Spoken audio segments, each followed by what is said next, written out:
They say it's not how you start, but how you finish. Florida State started well, finished well. In the middle, but though? the middle was a little dicey. Yeah. And the Noles fall down to number 4 Clemson, 34-28. Correct. Yeah. In a game that at one point looked like it might be 74-28. Florida State was down by 20 points early in the second half and really looked like the wheels had completely come off. And it was only about 2.5 minutes of game time, the end of the first half to the start of the second half, where things fell apart. It went from a 14-14 game to a 31-14 game. But at the end of the day, Florida State puts up a ton of yards, scores 4 touchdowns against one of the best defenses in the country, runs for 200 yards, but it's still a loss, and it's your third straight loss. Yeah, part of me kind of wishes, because I just got done writing my column, that they had gotten blown out, because I was really mad. And I was just mad about how the game went and how the defense played in particular. And then they did do what they did in the fourth quarter, and you're like, well, all right, man, this is what this team does. It's hard to get too mad at them. It's like having a child that really does try hard. They get an A in one class and then skip school the next day. Right. So it's, but also like maybe you have a kid that's not the brightest in the world. You can't relate to this. But I can, and certain subjects, maybe he's not the brightest, but he tries really hard and gets a B on a test, and you feel good about it. That's kind of how you feel about this. Is like, yeah, you lost the game, and as Mike Norvell said, there are no moral victories. They're crap. I think he said that's crap. I don't believe in that crap. But the way they did finish, and clearly, kind of the way they played on offense the whole game, is encouraging.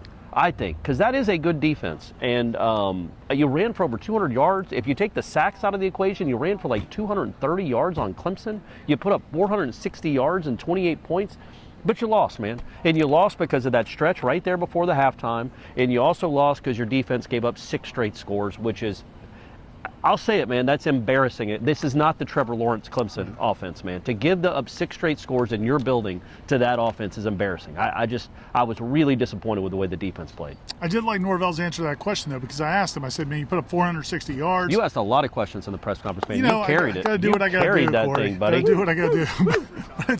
But you got 460 yards of offense, but you lost for the third straight game. And is that, what I asked him is that encouraging that you put up those kinds of numbers against that defense, or is it frustrating that you keep losing? Yeah. And he went immediately to frustrating. And I think that's good. That's the right answer, right? I mean, like, you said it's encouraging. There is some encouragement that you can do that against that defense. You blocked that defensive front pretty well, especially in the running game.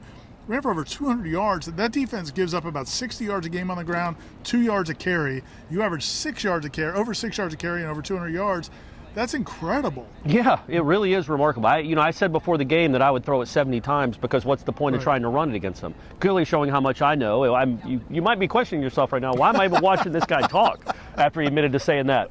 But yeah, man, I was flummoxed. I was dumbfounded that they ran like that. And remember, Trey Benson has what's probably going to be a 60-yard touchdown run and just trips on himself, and they don't score that drive. So that's a big play, too, where that's out the gate, and that really was out the gate. I was very, very encouraged overall with the offense. I thought Jordan had a good game for the most part. He really made some plays with his legs. He was dynamic.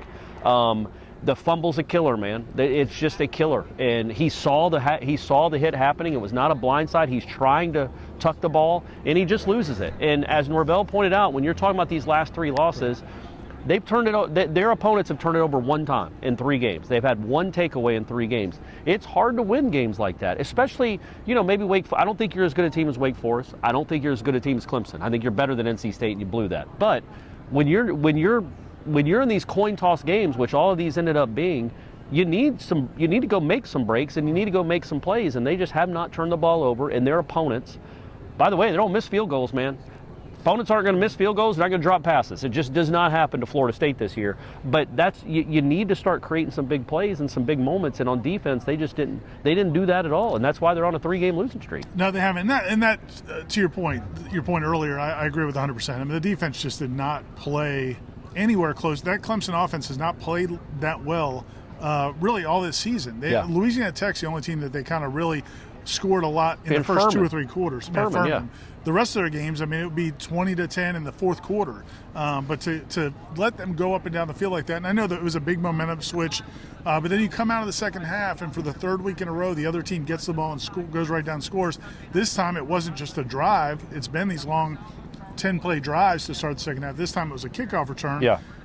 But like Norvell said, it's hard to get too mad at those guys because the kickoff coverage has been great all year. season. Yep. They just picked a terrible time to give up a 69-yarder. And that dude's a player, man. Yeah, Shipley's a good player. That he's going to make plays. He was the best player on their team. He was the best player on the field when the Clemson offense was on the field. He had 120 yards rushing, had a 70-yard kick return. I think he had 6 or 7 catches. Put the game away after the onside kick with the first down. He's just a tough, hard runner, man. And I would say this, it's not like Clemson doesn't have guys on. They have skill players. Yeah. It seemed like, especially in those drives, every time one of their guys got in the open field, they made a defender miss. They made somebody miss with a jump cut or ran through a tackle. Yeah. I mean, their players made plays. That looked like a better offense than we've seen. It wasn't like the defense was just completely inept, but they did have some breakdowns where a couple of those touchdowns were just way too easy. You can't, look, you saw how hard it was for Florida State to score when it got inside the 5 a couple of times. It got the one to Ja'Kai after the fourth down stop, the possession before. Clemson, they got inside the 5-yard line. You have DJ. I was going to try to go for the last name, and I balked at it. I didn't want. Yeah. You had him just walk into the end zone on a keeper, as if that was a stunner. Oh my gosh, he kept the ball. Who would have thought that would have? It was only his 7th carry of the half, and then they had the tight end wide open in the flat. You can't have those kind of breakdowns in Game 7 in a moment like that, in a game like this. You've got to make it hard for them to score like they made it hard for you to score when you get inside the 5. It's supposed to be really hard to score. And you just gave them those 2 touchdowns were simple, and then you gift wrapped them. And you've been really good at not giving up big plays this year. Really good. You led the ACC. You'd given up, Florida State's given up, I think, and coming into this game, they'd given up 4 plays of over 30 yards the whole season. That's crazy. Yeah. But that one touchdown pass, the first touchdown, after you get all the momentum, you have a lead, you have the lead, it's 7-0. You give up a touchdown because you blitz a 180-pound cornerback that does not even come close to touching the 250-pound quarterback. And what would he have done to him? Jump on his back and hope he can't throw it? Like there was nothing he could do anyway, so I don't kind of understand that. And you just give him a 60-yard touchdown because he gets behind Akeem Dent. I didn't like that play call necessarily, but I just don't understand blitzing Kevin Noles against that kind of quarterback because he didn't even affect him. Right. The biggest positive I think I took away from this game was these last 2 games. In the first half against Wake Forest when the offense was really struggling. Last 2 home games, you mean? These last 2 games. 2 losses before this game. Oh, okay. And the 2 losses before this game. First half against Wake Forest, second half against NC State. When things started going wrong for the offense, it looked like guys started to panic. I thought Jordan would get frustrated. Yeah. They just seemed all out of sorts, and they could never really – it took them a long time to regain their composure. This game, that didn't happen. You can say that Clemson backed off when they're up 20. Maybe that's fine. But they kept making plays. And Jordan Travis's last touchdown throw, I mean, he had made several plays in the second half during that rally. But that touchdown pass to Kentron Portier across his body, running to the right, that's a crazy throw. Yeah, and he had that run. He ran for 64 yards. And again, if you take the sacks away, he ran for 85 yards. That's what we thought we'd see more of this year. But as you move forward, especially with a week off, they're going to get healthier. You really do, as long as that defense, that was just an anomaly, and they're going to get back to playing solid. They're not a great defense by any means, but they're much better than they were, I think, on tonight, on Saturday.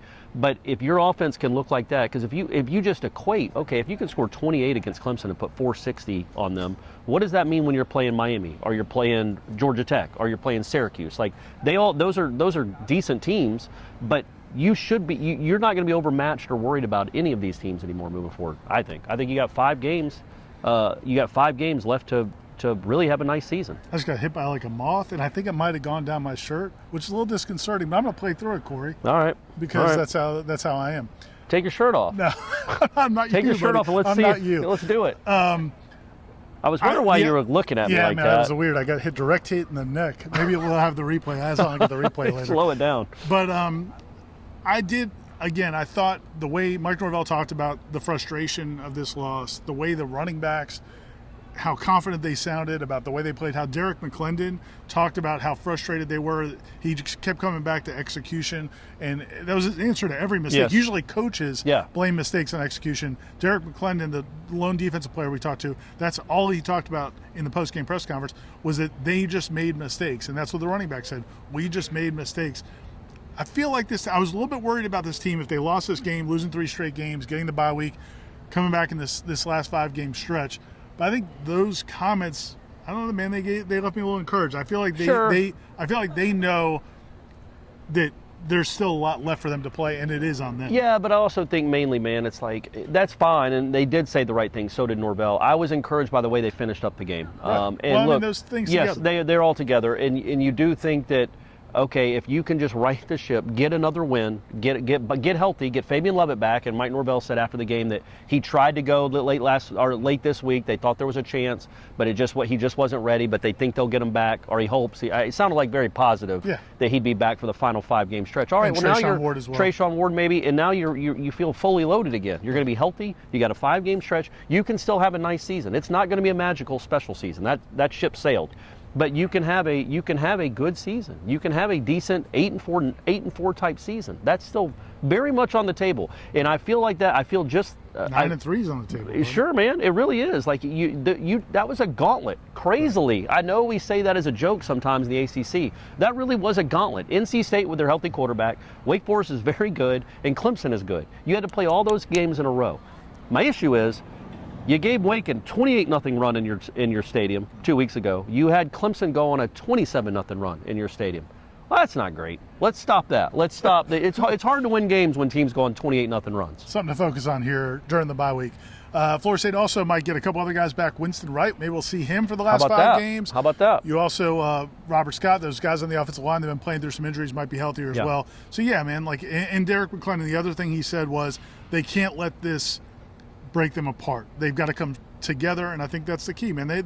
These next 5 games are imminently winnable, all 5 of them. Yep. You saw what Florida did today at home. You saw Miami barely held on to beat a bad Virginia Tech team. Syracuse, they're going to be a challenge in Syracuse, but Louisiana, Georgia Tech, they're all winnable. They're all winnable games, and if you play on offense like you did tonight, you should win all those games as long as your defense doesn't just lay a big fat egg. All right, well, I'm going to try to get rid of this moth wherever it went. Man, I don't see it anywhere, man. I think you survived it. I don't know. Now Maybe it's in you. Maybe it's just now in you. It's a part of you. That's possible. You've absorbed it. That's good. I enjoy it. For Aslan and Corey in Austin, this is Ira signing off from Doak Campbell Stadium. People behind us. We'll talk to you next time.